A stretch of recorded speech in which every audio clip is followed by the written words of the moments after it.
प्यारे विद्यार्थियों, the extra education channel में आप सभी का फिर से बहुत बहुत स्वागत है।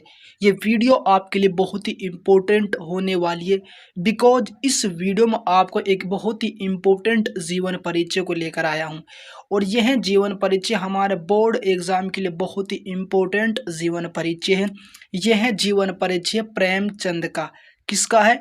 प्रेमचंद का। ठीक है, सबसे पहले हम इसका जीवन परिचय पढ़ेंगे, उसके बाद इसकी प्रमुख रचना यानी कि जो कृतियां हैं उनको पढ़ेंगे, उसके बाद इसकी साहित्यिक विशेषता यानी जो साहित्यिक परिचय उसको पढ़ेंगे और लास्ट में भाषा शैली पढ़ेंगे।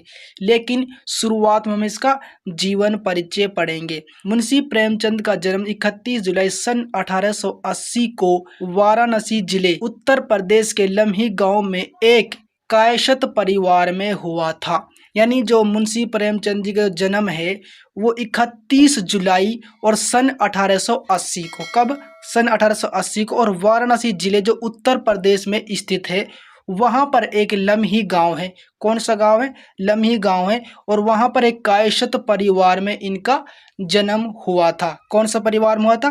कायस्थ परिवार में इनका जन्म हुआ था मुंशी प्रेमचंद का। उसके बाद इनकी माता का नाम आनंदी देवी तथा पिता का नाम मुंशी अजय राय था। यानी इनके जो माता का नाम था यानी जिसके मदर का नाम था वो था आनंदी देवी, जबकि इसके जो पिता थे उसका नाम था मुंशी अजय राय था, जो लम्ही में डाक मुंशी थे। यानी कि इनके जो फादर थे वो लम्ही जो गांव है वहां पर ये डाक मुंशी थे। ठीक है, क्लियर ना? उसके बाद इनका वास्तविक नाम धनपत राय श्रीवास्तव था। यानी इनका जो रियल नाम था यानी कि इनका जो वास्तविक नाम था वो था धनपत राय श्रीवास्तव। ठीक है, इनकी शिक्षा का आरंभ उर्दू फारसी से हुआ था। यानी इसका जो शिक्षा का जो आरंभ था यानी कि शुरुआत थी वो उर्दू भाषा और फारसी भाषा से इनका आरंभ हुआ था, शिक्षा का आरंभ हुआ था। ठीक है, सन 1858 ईस्वी में मैट्रिक की परीक्षा को पास करने के बाद वह पाठशाला में अध्यापक नियुक्त हो गए।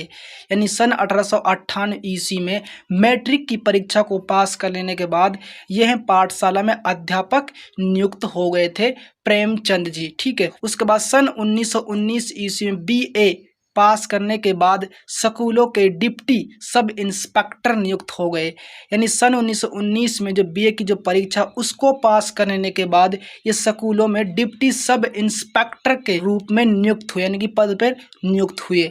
आ गए फिर कुछ दिनों के बाद असहयोग आंदोलन में रहने के कारण से इन्होंने सरकारी नौकरी छोड़ दी।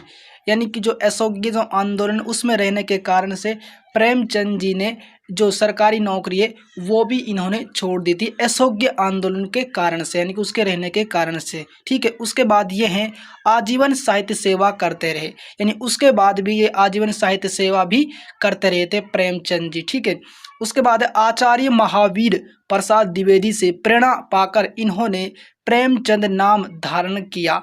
यानी कि जो आचार्य महावीर प्रसाद द्विवेदी जी है उसकी प्रेरणा में आकर इन्होंने जो प्रेमचंद है जिसका नाम वो इन्होंने धारण किया था, जबकि इनका वास्तविक नाम धनपत राय श्रीवास्तव था। ठीक है, उसके बाद 56 वर्ष की अल्पायु में सन 1936 ईस्वी में इनका निधन हो गया था। यानी कि इनकी मृत्यु हो गई जब ये 56 वर्ष के थे, तब सन 1936 ईस्वी में इनका निधन हो गया था प्रेमचंद का, यानी कि इनका देहांत हो गया था, इनकी मृत्यु हो गई थी। ठीक है, उसके बाद जो नेक्स्ट टॉपिक है वो टॉपिक है इसका प्रमुख रचनाएं का। किसका है? प्रमुख रचनाएं का है अगला टॉपिक, जिसे हम कृतियां भी कहते हैं। क्या कहते हैं? जिसे हम कृतियां कहते हैं।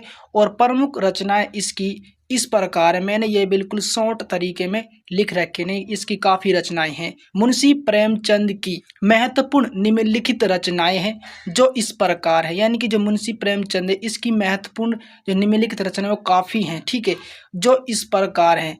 सबसे पहले जो पहला नंबर पे वो आता कहानी संग्रह। क्या आता? कहानी संग्रह, जैसे कि सोझे वतन, उसके बाद सप्त सरोज, नवनिधि, समर यात्रा आदि, ये इसके कहानी संग्रह हैं पहले नंबर पर। उसके बाद दूसरे नंबर पे वो है उपन्यास, जैसे कि सेवा सदन, निर्मला, गवन, रंगभूमि, कर्म भूमि, गोदान आदि, ये इसके दूसरे नंबर पर उपन्यास हैं प्रेमचंद जी के। ठीक है ना? उसके बाद थर्ड नंबर पर आता वो आता है नाटक। क्या आता है? नाटक, जैसे कि नाटक इसके इस प्रकार हैं करबला और संग्राम, ये इनके नाटक हैं। ठीक है, उसके बाद चौथे नंबर पर आता है वो आता है कहानी, यानी कि जो 4th नंबर है वो कहानी का है। ठीक है, कहानी किस प्रकार, दो बैलों की कथा, उसके बाद पूस की रात, ईदगाह, दो सखियां, बड़े बाबू, बलिदान, माता का हृदय आदि, ये इसके कहानी है 4थे नंबर पे। उसके बाद जो 5वें नंबर पे वो आते हैं निबंध, जैसे कि पुराना जमाना और नया जमाना।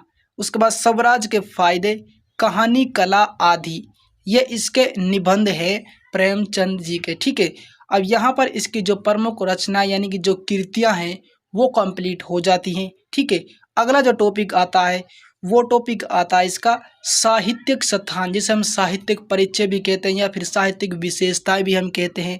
ठीक है, और वो इसके इस प्रकार है साहित्यिक स्थान। मुंशी प्रेमचंद जी हिंदी साहित्य के उपन्यास सम्राट, युग प्रवर्तक, कहानीकार और नए कहानीकारों में भी विशिष्ट स्थान है। यानी जो मुंशी प्रेमचंद जी है वो हिंदी साहित्य के उपन्यास के बारे में तो सम्राट हैं। ठीक है, और युग प्रवर्तक कहानीकार हैं। ठीक है, उसके बाद है नए कहानीकारों में भी विशिष्ट स्थान है, यानी कि जो नए कहानीकार हैं उनमें भी इनका महत्वपूर्ण स्थान है, विशिष्ट स्थान है। ठीक है, यहाँ पर इसका जो साहित्यिक स्थान है यानी कि जो इसका परिचय, साहित्यिक परिचय भी, साहित्यिक विशेषता है, कुछ भी कह सकते हो, ये कंप्लीट हो जाता है। उसके बाद जो अगला टॉपिक है वो टॉपिक है इसका भाषा शैली का। कौन सा टॉपिक है?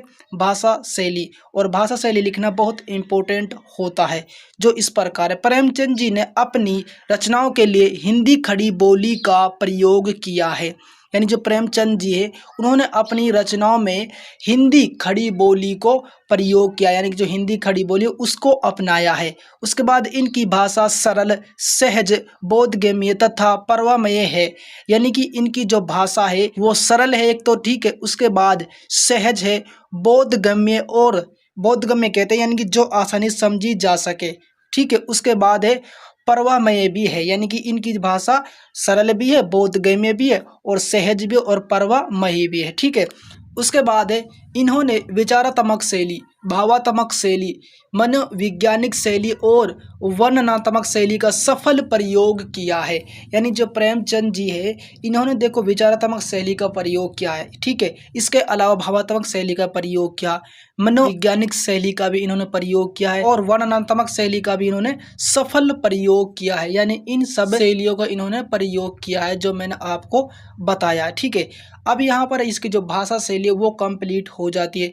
इवन इसका संक्षिप्त जीवन परिचय पूरी तरीके से कंप्लीट हो जाता है। किसी बात कोई दिक्कत हो, कोई परेशानी, तो आप कमेंट्स करिए, मैं उसको रिप्लाई देने की पूरी कोशिश करूँगा। ठीक है, अगर आपको अदर जीवन परिचय की वीडियो चाहिए तो वीडियो को नीचे डिस्क्रिप्शन में उनका लिंक मिल जाएगा, उन जीवन परिचय की वीडियो को जाकर आप देख सकते हैं, वो भी हमारे बोर्ड एग्जाम के लिए बहुत ही इम्पोर्टेंट है। ठीक है, अगर आपको यहाँ पर थोड़ी सी वीडियो अच्छी लगी प्लीज़ आपसे रिक्वेस्ट कर रहा हूँ वीडियो को लाइक कर दो और चैनल कर दो सब्सक्राइब, और बगल में जो घंटे न ऑल नोटिफिकेशन वाली उस घंटी को भी आपको दबा देना, ताकि हर वीडियो की नोटिफिकेशन सबसे पहले आपको मिल सके।